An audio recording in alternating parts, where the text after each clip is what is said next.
কি করে পারলে সেলিম? বেয়াজিতের বিরুদ্ধে কিভাবে ষড়যন্ত্র করলে? এই ঝামেলার মাঝে তুমি এসো না মিহিরিমা, এটা আমার আর বেয়াজিতের বিষয়। আমি ওই ঝামেলার সাথে জড়িত সেলিম। কনিয়া নিয়োগ করার পরামর্শ আমি দিয়েছি। এখন থেকে তুমি বুঝে শুনে কাজ করবে। কোনো ভুল করলে তোমাকে ক্ষমা করব না। মিহিরিমা, সাবধানে কথা বলো। তুমি আমার আম্মা না।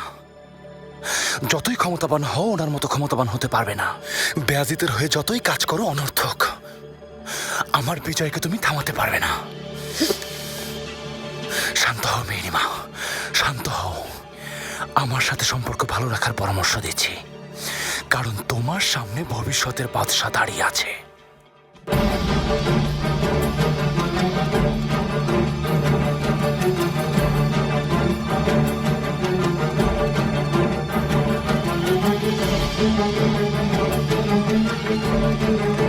আমার সবচেয়ে প্রিয় রং ছিল।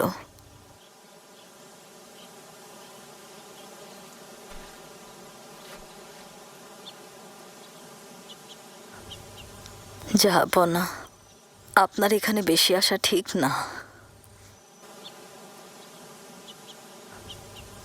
জাহাপনা, আপনার এখানে বেশি আসা ঠিক না। এখানে না এলে কোথায় যাব গুলফাম? হুররাম ছাড়া আমার জীবনের আর কোনো অর্থ নেই।